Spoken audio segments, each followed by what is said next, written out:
Today is the turn for chocolate buns, and the secret about chocolate buns is that we use the same ingredients as you do for a Victoria sponge.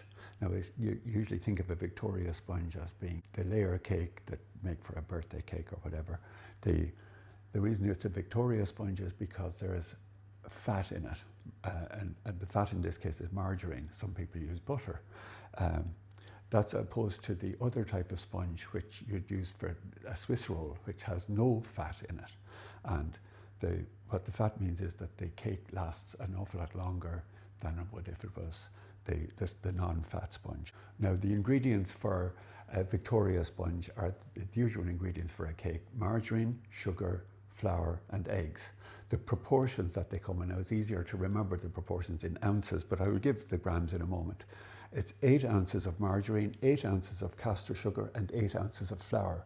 It's self-raising flour is what we're using today, and 4 eggs.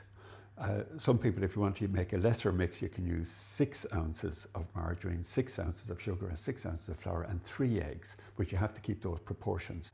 In grams, 8 ounces converts to 235 grams, and that's what I'll be using today. And I'm using, I've already measured out 235 grams of margarine. I'm just going to put that into the bowl, and I'll measure out the 235 grams of sugar. That's the first thing, and then we cream the sugar and the margarine together. It's a good idea to have the margarine out of the fridge, say overnight, or certainly before you start, because it gives you a head start on the creaming process if the margarine isn't straight from the fridge. The sugar and the margarine go into that. I do like to sieve the sugar.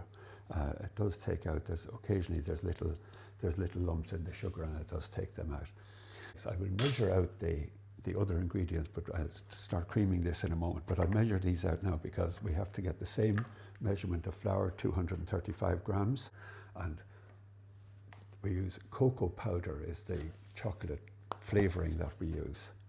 And we use, these are tablespoons, we use maybe 2 tablespoons of that to flavor this. So now we cream the sugar and margarine together.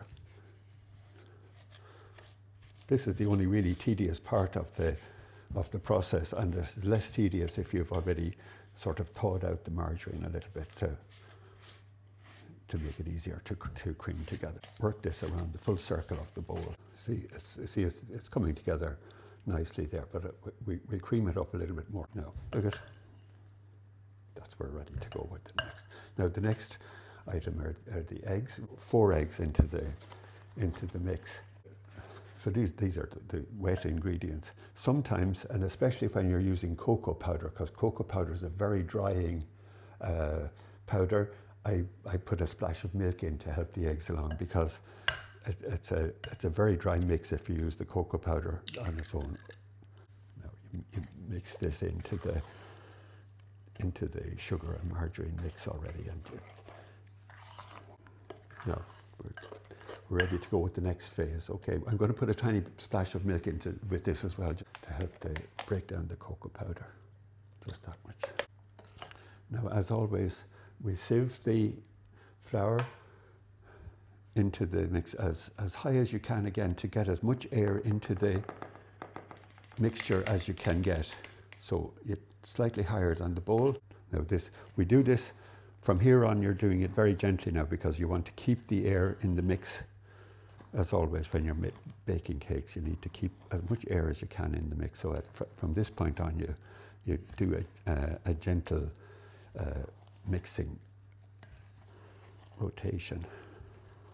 Now you can see how dry the cocoa powder makes the mix, and you think it's never going to come together until in a moment it just then breaks down and comes together in a lovely creamy mix. Now, I already have the oven on, and I'll have it up to temperature by the time I'm ready to put the buns in, because the raising agent is already reacting with the wet ingredients, and it's already active in the mixing process. So you need to get that into the oven in fairly quick order to make the efficiency of the raising agent work. And we're ready to put into the cupcakes that we've already got ready to go here. So these are muffin sized tins, but I'm not going to fill them. I'm going to sort of half, 3/4 fill the muffin case. That sort of size will do the job nicely. This will easily make 12 as the cases show, and there will be a few to spare as well, and I have a supplementary tray here ready to take the overflow. Now there's 12, and I have some mix left over which I can use in over here, and I'm going to now just introduce a new ingredient. This is desiccated coconut, and I'll put a fistful of them into the residue of the mix and mix that around. And this introduces another ingredient and another element to the mix, and you can have a variety of things. So these are coconut chocolate buns. Oh yeah, the temperature of the oven is at 170 for a fan oven, 10 degrees above that if you don't have a fan oven going. Okay, the oven is ready to go. I put the full tray on the higher shelf in the oven, supplementary tray on the lower tray. 20 minutes these will take in the oven. If you're making smaller cakes, they take 15 minutes, and if you want to make a full-size muffin, they'll take 25 minutes, but this will be 20 minutes. And you have to be careful not to open the door of the oven while the buns are cooking, because that interferes with the process of the rising agent and causes the buns to collapse. That's not necessarily fatal, but the buns will collapse in the middle and they will still be delicious, but you won't be bringing them to the school cake day. I know we have to wait now for the buns to cook, and while we're doing that, I'll have the icing ready to go when they come out of the oven. Now we've reached the moment of truth. Now look at that. Wouldn't they look absolutely delicious? Now there's the supplementary tray. Leave them in the trays. Don't take them out of the trays just yet, because they are still a little bit unstable, and they don't really become stable until they've cooled down a little bit. But now I'm going to show you a real neat trick for icing these cakes. Now, what I recommend you get is cooking chocolate, because cooking chocolate, when it will melt, of course, and then when it re-solidifies to yield to your bite, so you can bite into the cake without crumbling the whole thing. Ordinary chocolate will form a much crisper coating and will break, not yielding to your teeth. So that's why cooking chocolate is recommended. Now, this is a trick I picked up on my travels.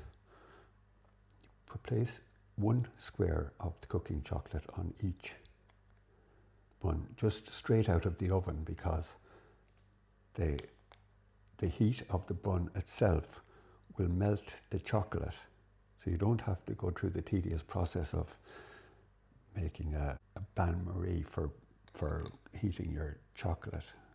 It'll all come good in a moment, you'll see. It takes about 2 minutes for this to work. There, 20. You'd think I planned it.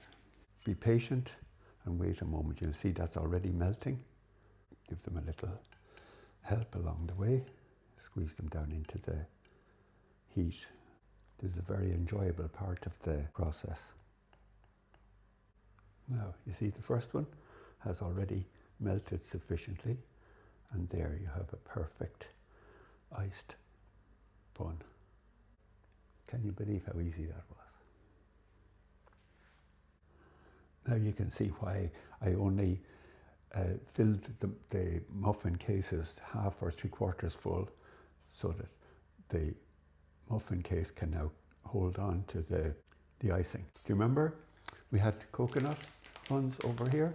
And so for the coconut buns, I'll put a little speckle of coconut that will melt into the chocolate, and that will identify your coconut buns. We will remove these now and put them onto a cooling tray that they can cool properly.